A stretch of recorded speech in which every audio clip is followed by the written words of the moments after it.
Alléluia, alléluia. Amen. Nous te saluons dans le précieux nom de Jésus et nous t'invitons à prendre place où tu es. Nous t'invitons à prendre place. Alléluia. Nous t'invitons à prendre place où tu es, dans ta maison, dans ton lieu de travail. Prends place parce que nous allons partager avec toi quelque chose de merveilleux. Nous allons partager la bonne nouvelle.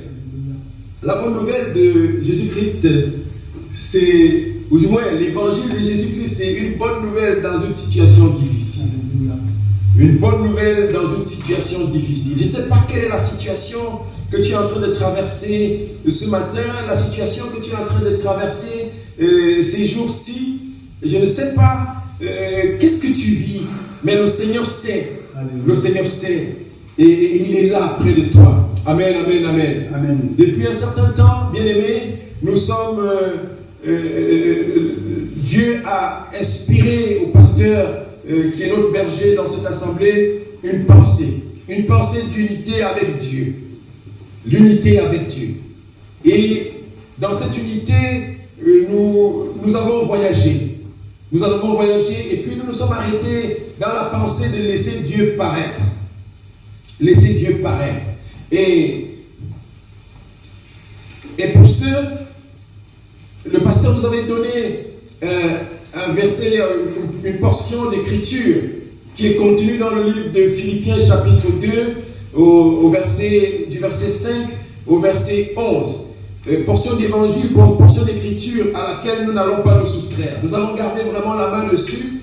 Et vraiment cette portion d'écriture ne nous quittera plus jamais parce que ça fait longtemps que nous méditons dessus et dans cette pensée Paul écrivait aux Philippiens et il leur demandait d'avoir en eux les pensées qui étaient en Jésus-Christ, les sentiments qui étaient en Jésus-Christ, d'avoir en eux les sentiments qui étaient en Jésus-Christ. Et donc nous sommes allés chercher qui était Jésus, parce que Jean nous a dit que personne n'a jamais vu Dieu et que seul le Fils qui est venu du Père, qui est dans le sein du Père, nous l'a fait connaître.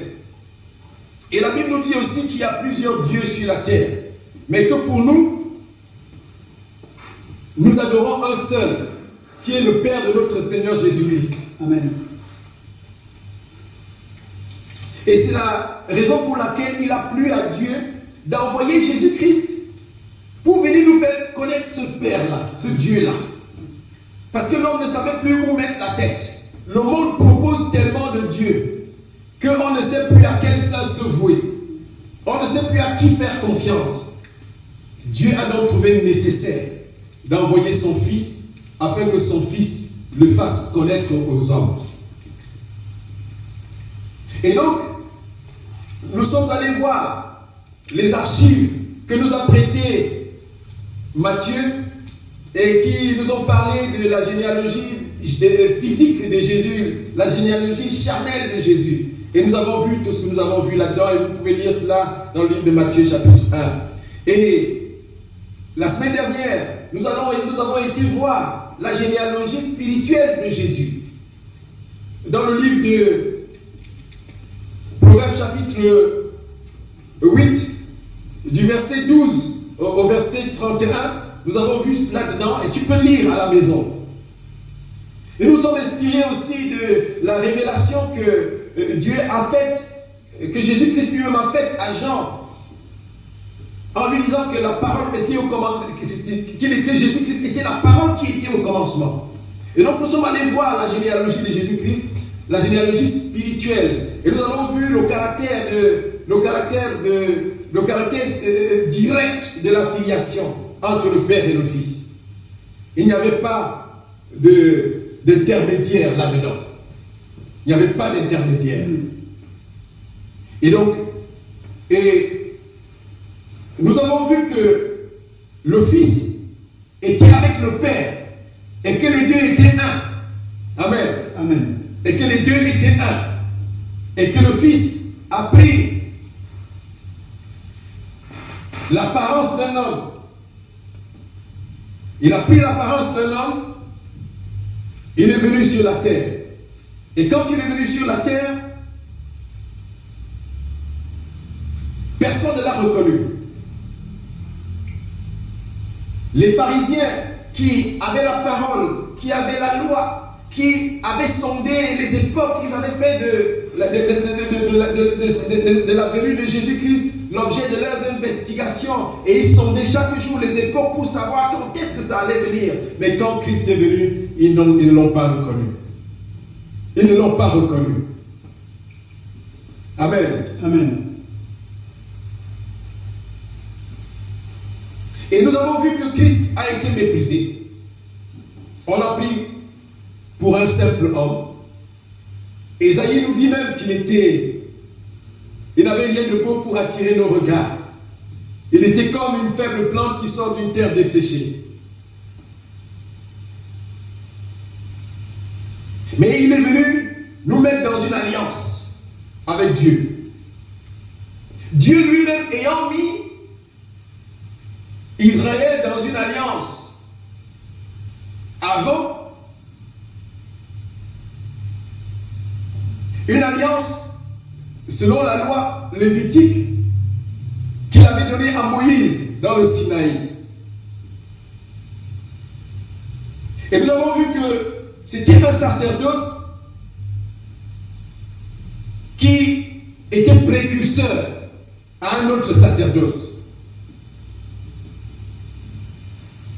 La loi exigeait, la loi était exigeante, mais la grâce pourvoit. La loi exigeait au Sinaï, lorsque la loi a été donnée, tout de suite après, il y a eu 3000 personnes qui sont mortes, parce qu'il y avait les exigences de la loi. 3000 personnes sont mortes au Sinaï. Après la sortie du Sinaï, après que la loi a été donnée à Moïse au Sinaï, 3000 personnes. Mais lorsque le Saint-Esprit va venir pour introduire une alliance nouvelle, vous pouvez le voir dans le livre de Actes chapitre 2 verset 20, et au mont Sion, Dieu va donner l'Esprit au jour de la Pentecôte. Et quelque temps après, Pierre seul peut prêcher et 3000 personnes sont sauvées. De 3000 personnes qui sont mortes après que Dieu ait donné la loi et les exigences de la loi, 3000 personnes sont sauvées après que Dieu ait donné l'Esprit. Et c'est cet Esprit que Jésus-Christ est venu nous communiquer. La Bible dit que Dieu a oué Jésus-Christ. Dieu a oué Jésus-Christ de cet esprit et de force, en sorte qu'il pouvait aller de lieu en lieu pour faire du bien et pour sauver tout ce qui était sous l'empire de Satan. Et on se pose la question, si Jésus-Christ était donc Dieu, s'il était avec Dieu au commencement et qu'il a assisté à la création, il a participé à la création, dans le livre de Proverbes chapitre 8, et à partir du verset 22 là-bas, il nous dit qu'il était à l'œuvre avec Dieu. Il était à l'œuvre. Pourquoi est-ce qu'il avait besoin d'être oint? Encore. Pourquoi est-ce qu'il avait besoin d'être oint? Bien-aimé, le Seigneur veut nous faire un enseignement. Il veut nous enseigner la notion de dépendance. Il dit qu'il n'est pas venu faire sa propre volonté. Il dit qu'il est venu faire la volonté de son Père. Il est venu souffrir. Tout à l'heure, j'étais en train de vous parler du sacerdoce lévitique. Et dans ce sacerdoce, on offrait plutôt. Dans le sacerdoce lévitique, on offrait. On offrait au sacrificateur. On lui apportait des victimes. On lui apportait des bêtes. Et même il avait sa part dedans. Il avait sa part dedans.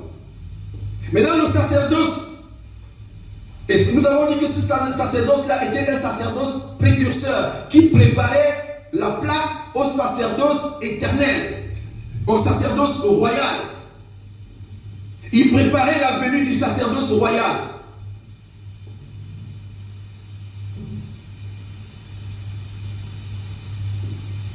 Or, dans le sacerdoce royal, c'est la liberté. La Bible dit, le Seigneur c'est la liberté, et c'est l'Esprit, pardon. Et là où il y a l'Esprit de Dieu, là où il y a l'Esprit du Seigneur, là aussi il y a la liberté. Donc, le Seigneur est venu donner la liberté. Il est venu libérer les captifs. Ceux même que la loi avait rendus captifs, parce que la loi rendait aussi captifs des gens. Et c'est pour ça que Jésus-Christ est venu l'accomplir d'abord. Il dit qu'il n'est pas venu l'abolir, mais il est venu l'accomplir. Pour que l'ayant accompli, tous ceux qui sont en lui n'aient plus à accomplir la loi. Parce que lui, il a accompli.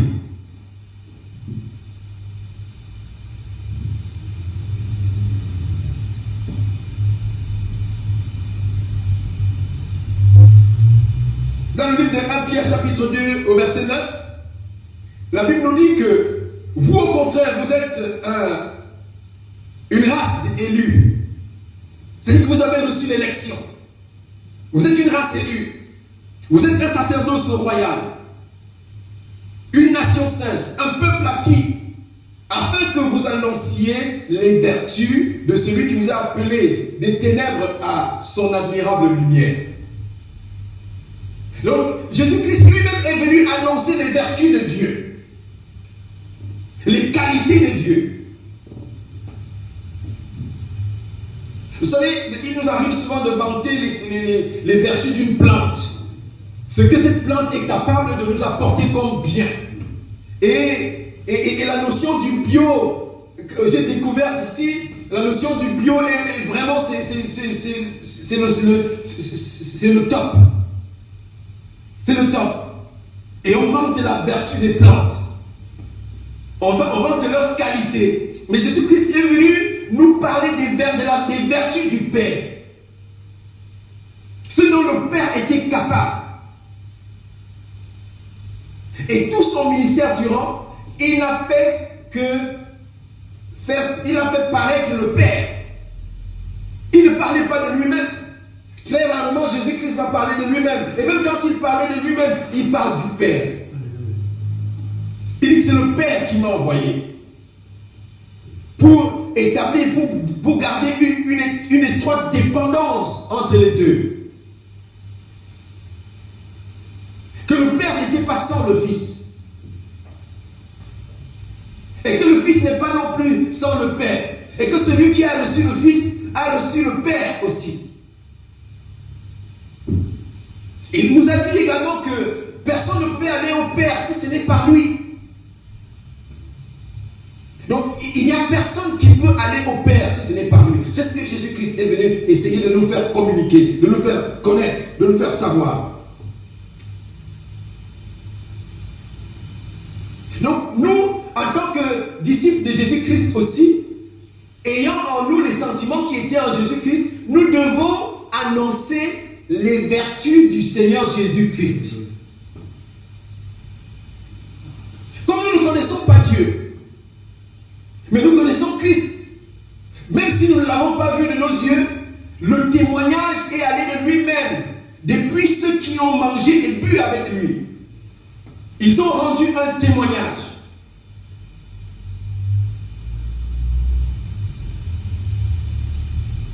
Et donc, nous devons faire connaître les vertus de Jésus.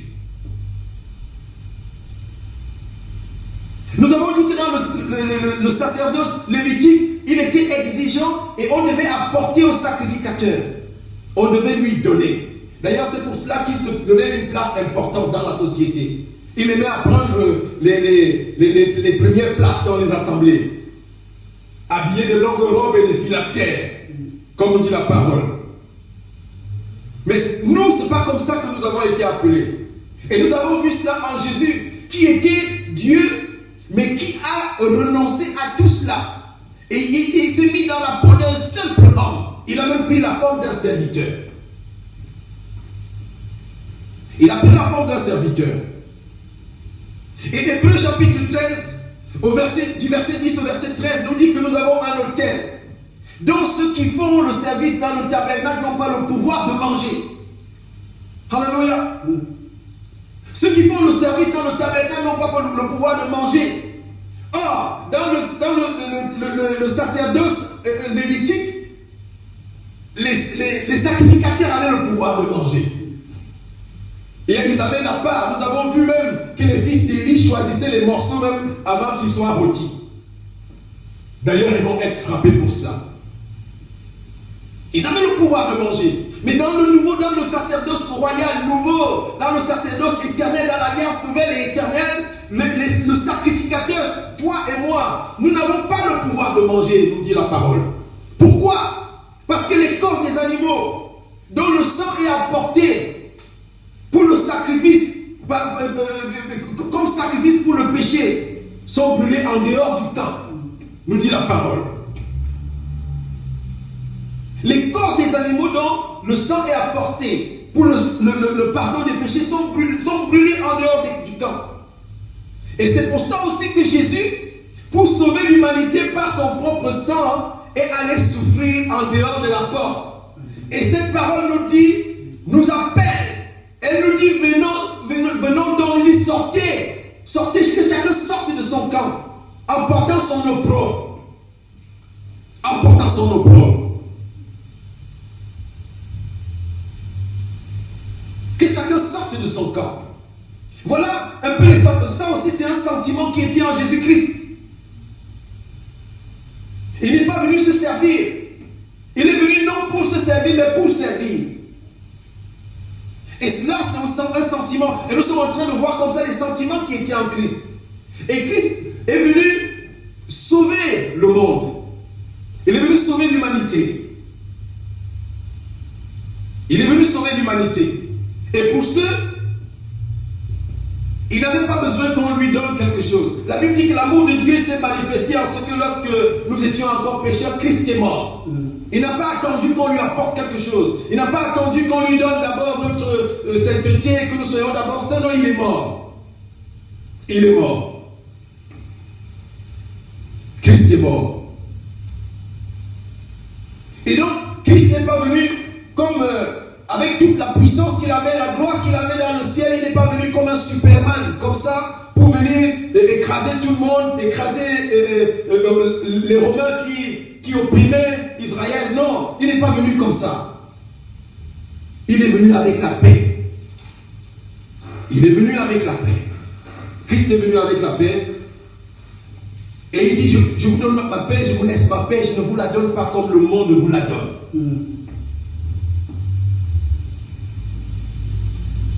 Amen. Amen. Donc, la Bible nous dit dans le livre de 2 Corinthiens chapitre 3 verset 5 que nous n'avons pas,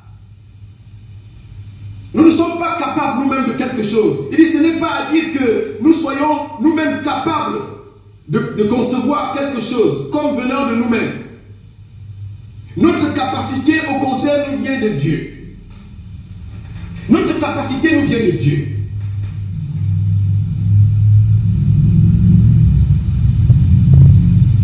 Et donc, aujourd'hui, nous n'avons pas besoin d'être des super hommes, comme si nous étions capables par nous-mêmes de faire quelque chose, si nous sommes serviteurs de Christ. Parce que Christ lui-même étant Dieu, la Bible dit dans le livre de Philippiens 2, au verset 5, il dit qu'il ayez en vous les sentiments qui étaient en Jésus. Dans le verset qui suit, il dit lequel insistant en forme de Dieu, n'a pas regardé comme une proie à arracher d'être égal avec Dieu. Il n'a pas regardé son égalité d'être avec Dieu. Sans quoi, moi je suis en train de voir si c'était quelqu'un comme un homme de ce siècle, Jésus allait venir comme un Superman, tout musclé, et dire aux gens, allez, asseyez-vous, moi je viens du ciel, moi je vais vous montrer tout ce qui se passe là-bas, je connais, vous ne connaissez rien, je sais, vous ne savez rien. Mais il est venu simple. Comme un simple homme, comme un serviteur. Et c'est comme cela aussi que nous devons être. Nous devons être des dispensateurs de la grâce.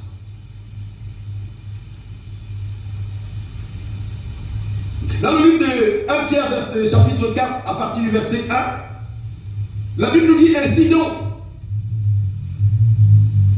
Dès qu'on y aille, on va y aller.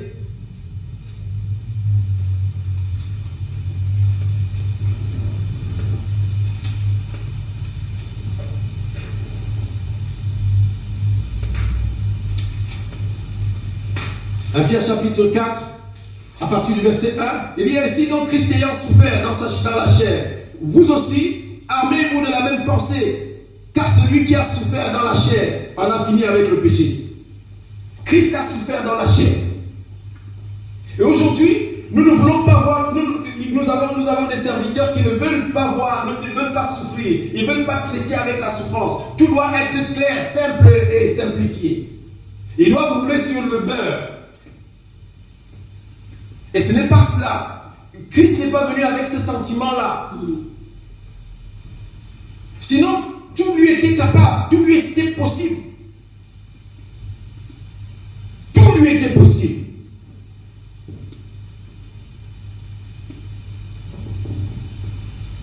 Mais seulement, Jésus-Christ, qui existait en forme de Dieu, ne s'est pas regardé, n'a pas considéré cela. Il n'a pas considéré son égalité avec Dieu. Mais il s'est dépouillé. Et lorsque nous sommes en train de considérer quelle était sa place dans l'éternité avec Dieu, ce que nous avons lu dans le livre de Proverbes chapitre 8, comme lui-même il s'est révélé à Salomon, nous pouvons considérer maintenant de quoi est-ce qu'il s'est dépouillé. La Bible dit que les rois règnent par lui, il dit par moi les rois règnent. Mais il a laissé ça. Et ces rois-là, il les voyait. Mais les rois ne savaient pas que c'est lui qui les a établis. C'est celui qui est devant eux. Mais il ne se faisait pas voir comme cela. Il laissait les rois faire.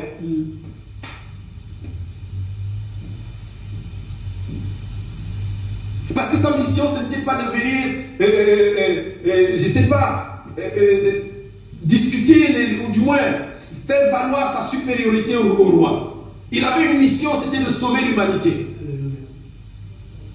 Et les sentiments qu'il animait traduisaient l'esprit qui l'animait. C'est pour ça que la Bible dit que Dieu l'a oint. Dieu l'a oint spécialement. En sorte qu'il pouvait aller de lieu en lieu, faisant le bien.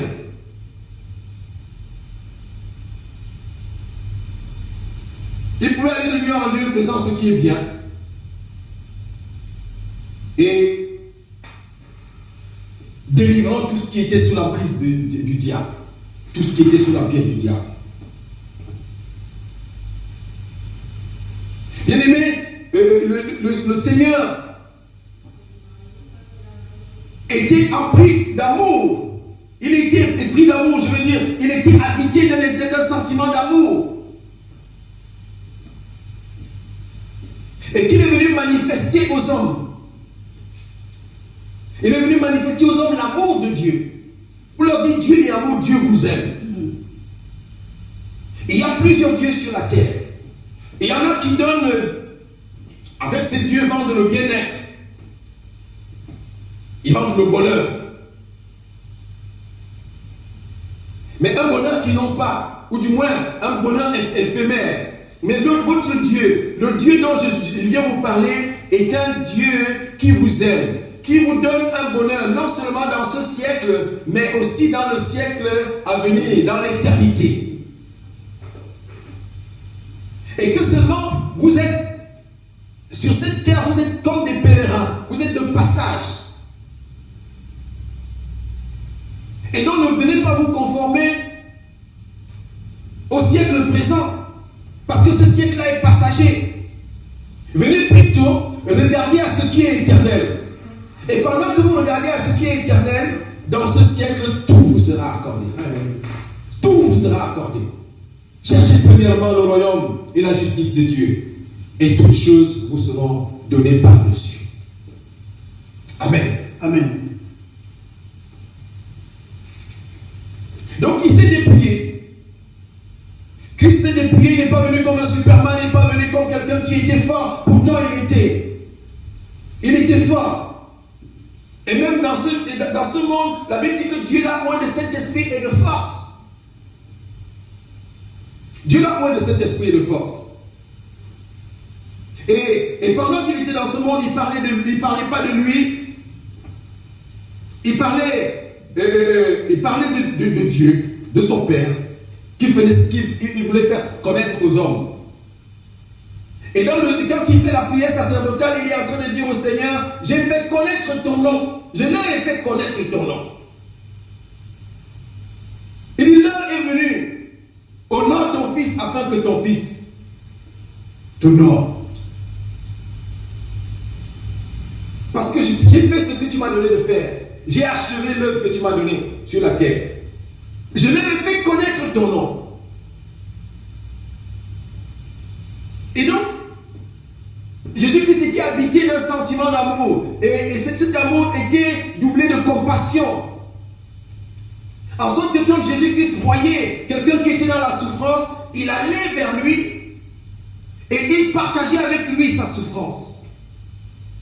Et c'est ce qui fait qu'il pouvait prier pour lui et cet homme-là était guéri. Et ceci vient poser le problème du degré de notre compassion. Et c'est quand nous manifestons notre amour aux frères, est-ce qu'il y a de la compassion dedans? Si oui, à quel degré nous leur manifestons notre compassion? Est-ce que nous partageons avec eux la peine qu'ils sont en train de vivre? Est-ce que nous donnons l'impression de partager avec eux et puis derrière nous allons rigoler?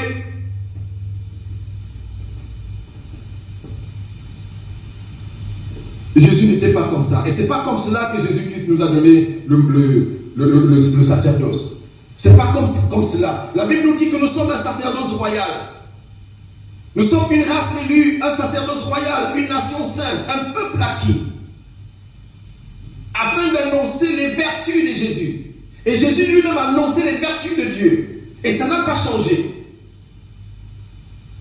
Et ça n'a pas changé dans le livre dans le livre de Corinthiens, 2 Corinthiens chapitre 5. 2 Corinthiens 5.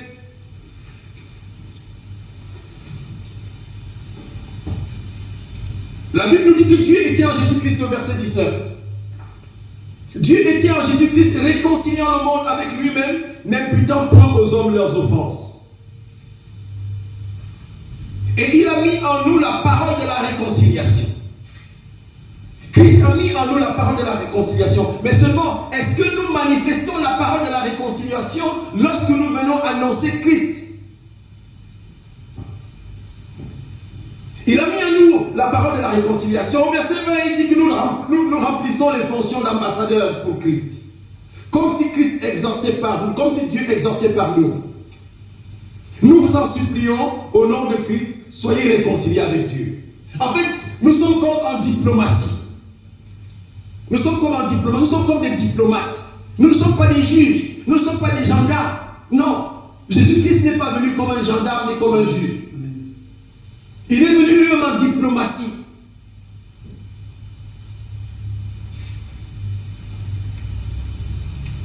Vous savez, lorsque Pilate est en train de lui dire, ne sais-tu pas que j'ai le pouvoir de te libérer? Il dit à Pilate, tu n'en as aucun. C'est moi qui vous laisse seulement faire.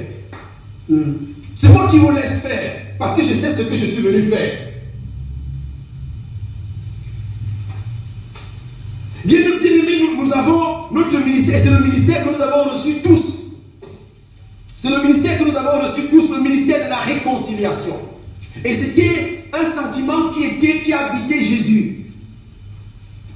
Il voulait réconcilier les hommes avec Dieu. Et pour cela, il n'a pas hésité de mourir pour que cette réconciliation soit établie. C'est pour ça que la Bible nous dit que Christ lui-même ayant souffert, nous devons nous armer nous-mêmes de la pensée de souffrir aussi. De souffrir, comme Paul, d'ailleurs Paul lorsqu'il défend son ministère. Paul défend son ministère, il ne le défend pas en termes de nombre d'églises ouvertes. Il ne le défend pas en nombre de brebis dans chaque église. Dans le livre de 2 Corinthiens chapitre 11, à partir du verset 23, il dit, sont-ils ministres de Christ? Je parle en homme qui est travail, je le suis plus encore. Et comment est-ce qu'il est ministre? Par les travaux. Bien plus, par les coups. Bien plus, par les emprisonnements. Bien plus, souvent en danger de mort. 5 fois j'ai reçu les Juifs 40 coups moins 1. 3 fois j'ai été battu de verge. 1 fois j'ai été lapidé. 3 fois j'ai fait naufrage. J'ai passé un jour et une nuit dans l'abîme. Il était mort au moment. Amen. C'est comme ça qu'il défend son ministère. Il ne le défend pas en termes de nombre d'églises. Il ne le défend pas en termes de... Pourtant, on sait combien d'églises Paul a établi. Mais il ne défend pas son ministère en termes des choses visibles. Mais il le défend à travers les souffrances de son corps. Qu'est-ce que tu as déjà souffert pour l'église? Amen. Qu'est-ce que tu as déjà souffert pour l'église? À la moindre souffrance, tu ne veux plus. Tu n'es plus là, tu ne peux plus, je ne peux plus, je n'en veux plus, je ne suis plus là, moi je ne viens plus. À la moindre occasion, comment est-ce que tu vas défendre ton ministère, toi? Voilà le grand Paul qui défend son ministère. Il dit fréquemment en voyage, j'ai été au péril sur les fleuves, au péril de la part des brigands. En péril sur les fleuves, en péril de la part des brigands, en péril de la part de ceux de ma maison. Même dans sa propre maison, il était en péril à cause de l'évangile. Et c'est comme ça qu'il défend son ministère.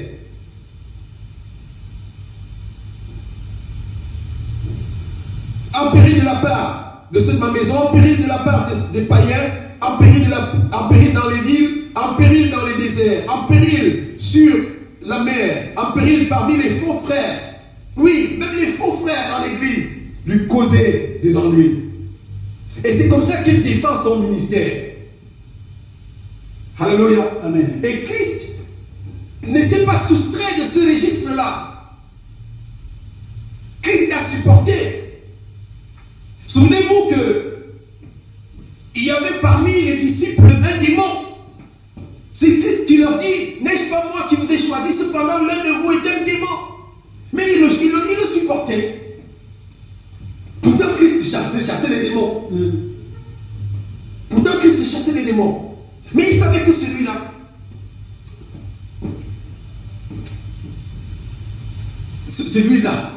il faut qu'il le supporte.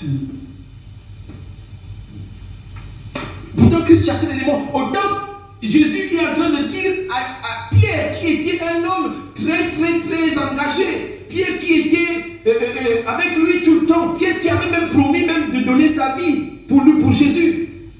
Il dit à Pierre, arrière de moi Satan. Il préfère dire ça à Pierre. Il dit, Pierre, toi tu as eu la révélation. Tu as eu la révélation. Et nous avons donc besoin du Saint-Esprit. Bien aimé, nous avons besoin du Saint-Esprit parce que c'est le Saint-Esprit qui nous révèle la personne de Christ. Amen. C'est parce que Paul peut défendre son ministère comme ça, et peut même s'engager dans le ministère. Il peut faire la volonté de Dieu parce qu'il a eu il a reçu le mystère de Christ. Il a reçu la révélation de qui est Christ. Et quiconque recevait la révélation de Christ, quelque chose dans sa vie changeait. Quelque chose changeait. Christ s'est révélé à Salomon, à David et à son père Salomon, à son fils Salomon. Christ s'est révélé en David. Et David l'a connu et l'a célébré. Il a fait de David un homme célèbre. Il a fait de David un homme célèbre. Par David, la royauté est revenue à Juda. Parce que David a eu la révélation du Fils de l'homme. Salomon, nous avons vu dans le livre de Proverbes chapitre 8, il s'est révélé à Salomon comme la sagesse, comme l'intelligence, comme celui par qui les rois règnent. Il lui disait, si tu règnes là, c'est par moi que tu règnes. Et nous savons quelle est la sagesse dont la Bible parle en ce qui concerne Salomon. Et à chaque fois que Christ s'est révélé à quelqu'un, la vie de cette personne a changé. Et la personne s'est engagée. Il s'est révélé à Joseph. Jésus-Christ s'est révélé à Bartimée comme étant le fils de David. Et Jésus-Christ a dit non, quelqu'un ne peut peut pas me connaître comme ça, je ne lui donne pas quelque chose. Que tu recouvres la vue. Mais ne le dis à personne.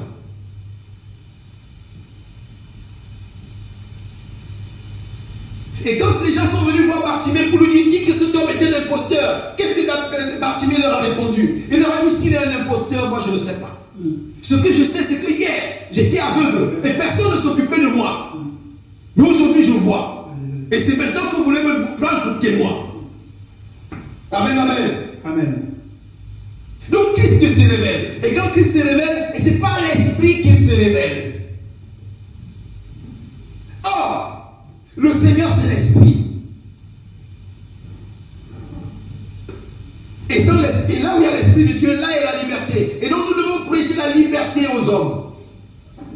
Nous devons prêcher la liberté. Christ est venu libérer les captifs. Venez à Christ et vous serez libérés.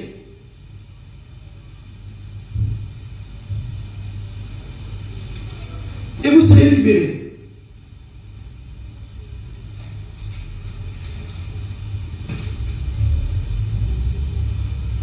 Dans le livre de 2 Corinthiens chapitre 4 verset 17, il dit, or, le Seigneur c'est l'esprit. Et là où il y a l'esprit du Seigneur, là est la liberté. Là est la liberté.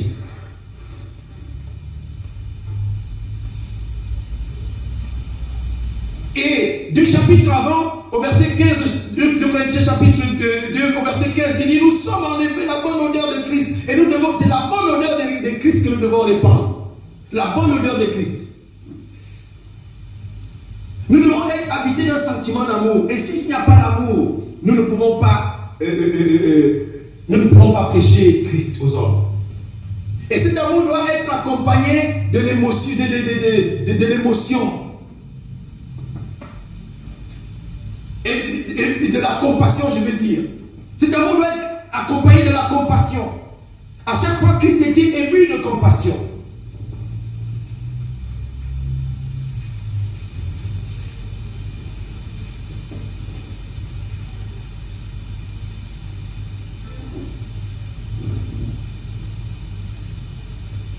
Christ était ému de compassion. Et c'est pour cela que les miracles pouvaient se faire dans sa vie. À chaque fois que Christ faisait quelque chose, les miracles se faisaient.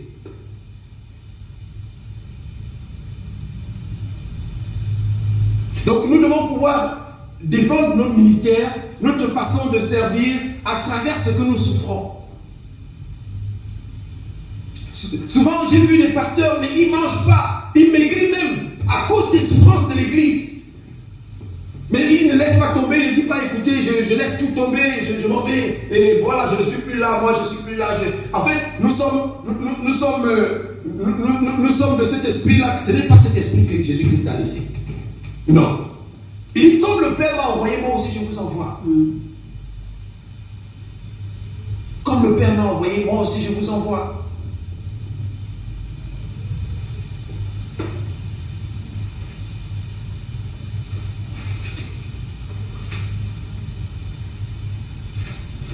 Jésus-Christ va échapper à une lapidation un jour.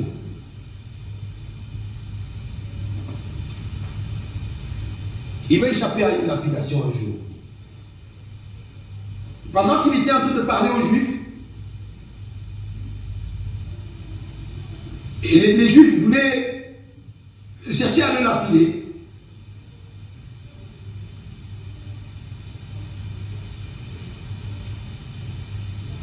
Dans le livre de Jean chapitre 10, à partir du verset 24 au verset 39, la Bible dit que les Juifs l'entourèrent et lui dirent, jusqu'à quand tiendras-tu notre esprit en suspens? Si tu es le Christ, dis-le nous franchement. Jésus leur répondit, je vous l'ai dit, et vous ne croyez pas. Les œuvres que je fais, au nom de mon Père, rendent témoignage de moi. Mais vous ne croyez pas, parce que vous n'êtes pas mes brebis.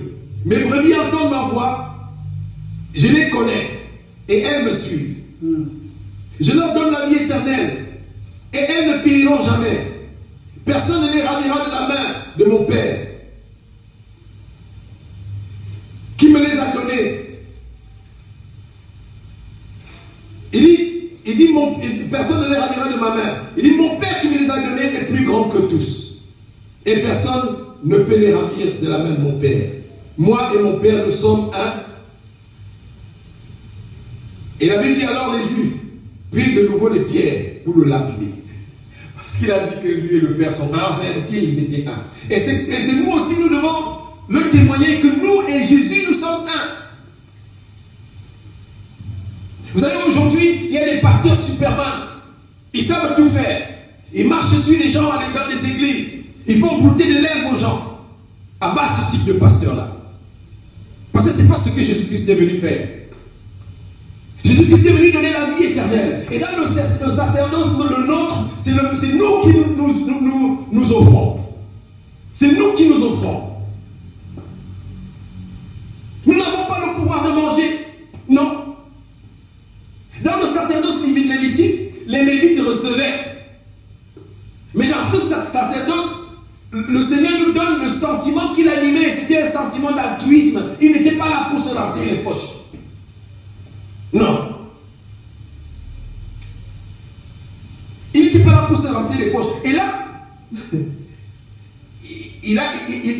lui aussi, il a échappé à la lapidation. Et Paul, lorsque Paul est en train de défendre son ministère, il le défend et il dit même que lui, il a été lapidé. Il n'a pas pu échapper à cela. Il a été lapidé à cause de la vérité.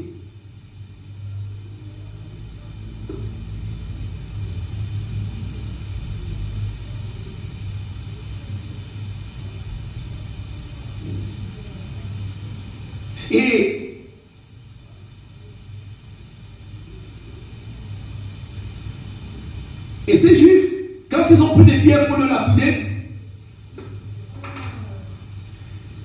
Jésus leur a dit, je vous ai fait voir plusieurs bonnes œuvres venant de mon Père. Je vous ai fait voir plusieurs bonnes œuvres venant de mon Père. Et c'est ce que nous devons présenter aussi aux hommes aujourd'hui, les bonnes œuvres, les vertus de Jésus. Non pas les vertus des hommes, super hommes que nous sommes. J'ai même vu des pasteurs qui, au lieu de présenter le nom, quand ils veulent chasser un démon, ils présentent leur nom. Mon nom est tel. Ce n'est plus Jésus. Non. Ce n'est plus Jésus. Ce n'est plus le sacerdoce de Jésus et ce n'est pas l'église de Jésus-Christ là. Le Seigneur nous a dit d'avoir en lui nous les pensées, les sentiments qui étaient en lui. Ce n'était pas ce type de sentiment-là. Ils ont pris les pierres pour le lapider. Et d'après eux, Christ faisait les miracles par le démon. Et eux, ils accusent Jésus-Christ de blasphème.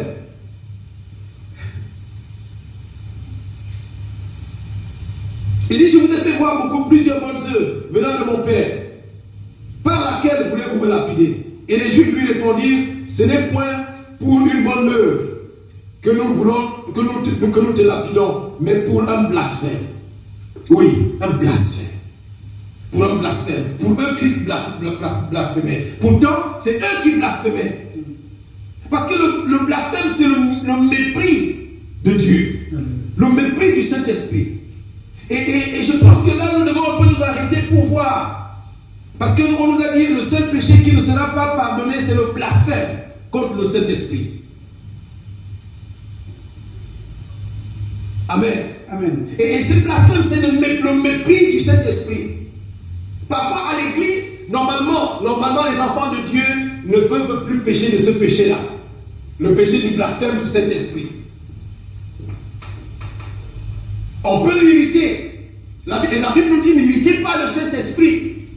On peut pas arriver qu'on irrite le Saint-Esprit à l'église.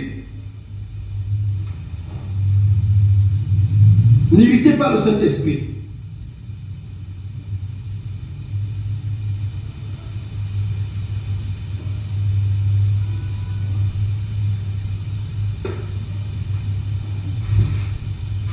Dans le livre d'Éphésiens chapitre 4, verset 30 à 32, il nous parle même de la tristesse. Il dit, n'attristez pas le Saint-Esprit de Dieu, par lequel vous avez été scellés pour le jour de la rédemption. Que toute amertume, non, on peut attrister ou irriter le Saint-Esprit par les par les animosités, par les colères, par les clameurs, par les calomnies. En calomniant un frère, tu irrites le Saint-Esprit, n'est pas content. Mais le péché du blasphème contre le Saint-Esprit, ce sont les païens, ceux qui méprisent le Saint-Esprit. C'est-à-dire que là, les Juifs étaient en train de mépriser Dieu qui agissait en Jésus. Et ça peut arriver aussi. Il est possible, parce que moi j'ai pensé à cela. Lorsque tu as un frère à l'église qui fait les œuvres de Dieu, qui fait l'œuvre de Dieu, et que tu es en train de vouloir le noircir en disant qu'il fait par le démon, il n'est pas de Dieu. Là, je pense que tu es en train de pécher contre le Saint-Esprit. Parce que le Saint-Esprit, nous avons besoin du Saint-Esprit pour agir. Lorsque nous prêchons la bonne nouvelle à quelqu'un qui croit, la personne se connecte directement au Saint-Esprit. À ce moment-là, le Saint-Esprit est comme un courant de secteur.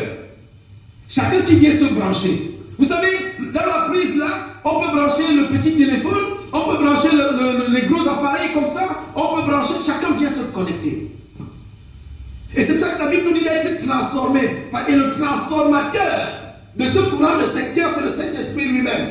Et aucun appareil n'est grillé. On a branché la petite caméra, elle fonctionne. On a branché l'ordinateur fonctionne. On a branché le gros appareil, il fonctionne avec le même courant de secteur. Avec le même courant de secteur. Et c'est pour ça que la Bible nous dit, dans le livre de Pierre, la Bible nous dit d'être des dispensateurs de la grâce. Chacun apportant ce qu'il a. Selon que Dieu lui donne de faire. Que chacun apporte.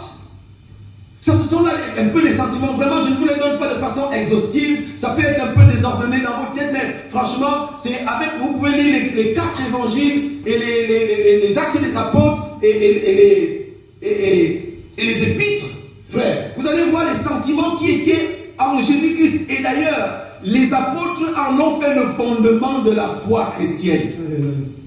Et si vous lisez dans chacun des chapitres, dans les 20 premiers versets de chaque chapitre des épîtres, vous allez voir le fondement des apôtres, lequel était d'honorer Dieu et d'honorer Jésus-Christ, son Fils qu'il a envoyé. Et rien d'autre que cela. Ce n'était pas d'honorer un homme. Ce n'était pas d'honorer un homme. Et nous ne devons pas honorer un homme. Nous ne sommes pas là pour honorer un homme. Nous ne sommes pas là pour chanter les louanges à un homme, mais nous sommes là pour bénir notre Seigneur, pour glorifier notre Seigneur. Et donc, si quelqu'un, disait Jésus, dans le livre de Luc, chapitre 9, au verset 23, il disait, si quelqu'un veut me suivre, qu'il renonce, si quelqu'un veut venir après moi, qu'il renonce à lui-même. Qu'il renonce à lui-même. Comme moi j'ai renoncé à ma royauté. J'ai renoncé à ce que j'avais dans le ciel. J'ai renoncé à tout ce que j'étais. J'ai renoncé à cela. C'est comme si on demandait à quelqu'un de renoncer à un poste à la Banque mondiale et de rentrer en Afrique travailler la terre. On le prendra comme un fou. Mais c'est ce que Jésus-Christ a fait. Et ce n'était pas pour son propre bien, c'est pour le bien de l'humanité qu'il allait souffrir en dehors de la porte. Il dit, si quelqu'un veut donc venir après moi, qu'il renonce à lui-même. C'est-à-dire qu'il ait les sentiments qui étaient en moi.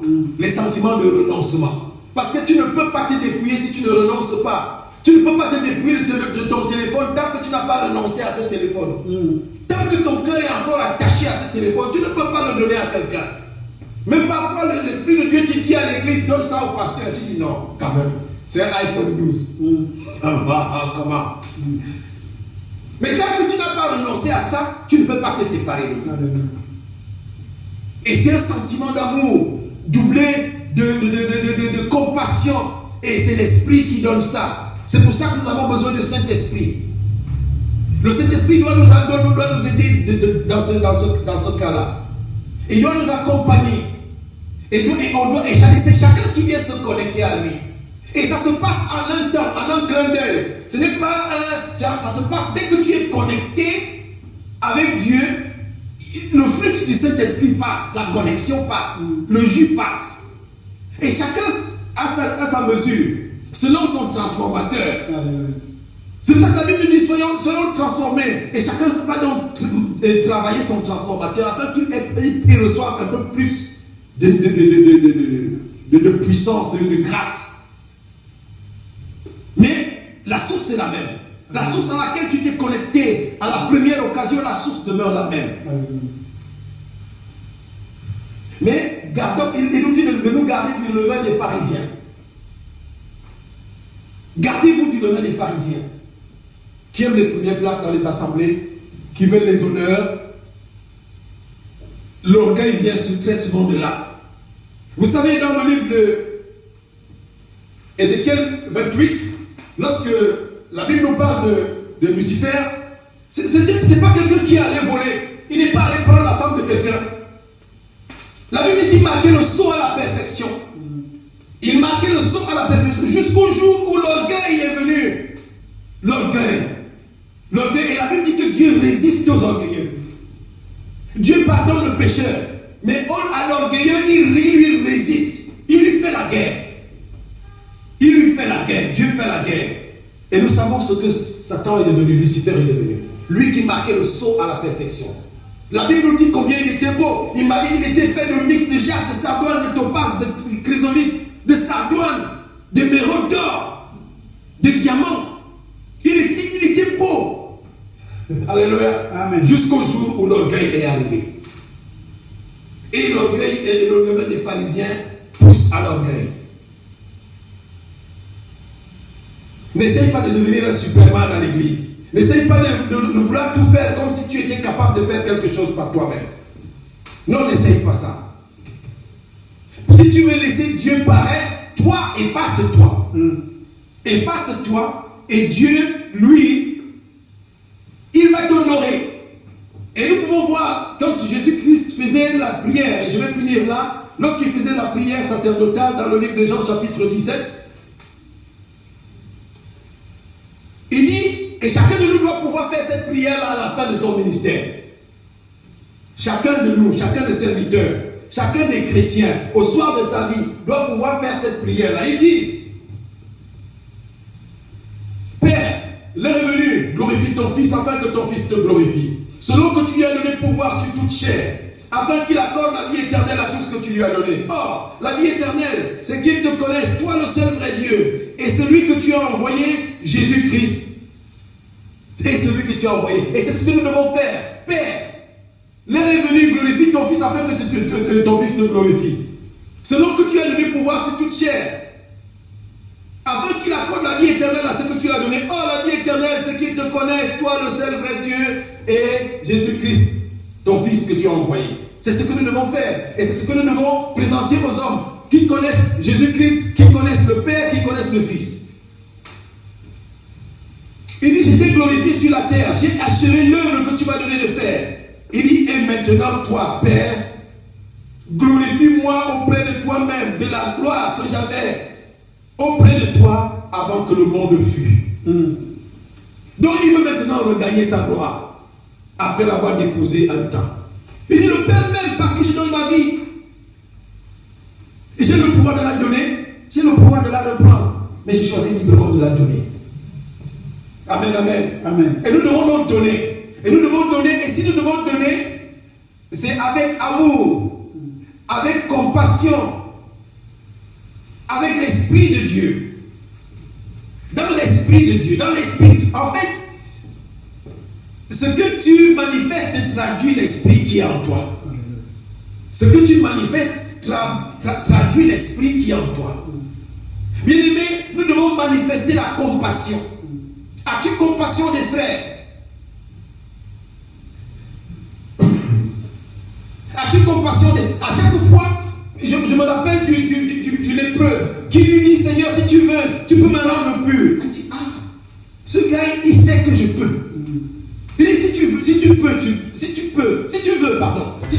peux me rendre pur. Il suffit seulement que je le veuille.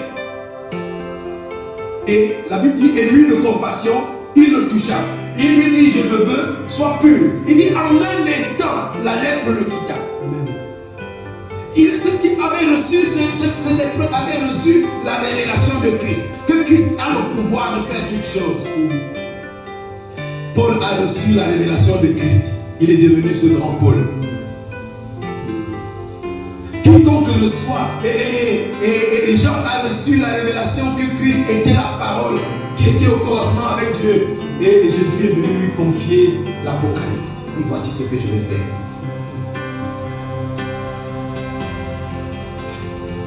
Et dans cet Apocalypse, il dit, voici, je te donne ceux de la synagogue de Satan qui se disent juifs et qui ne le sont pas.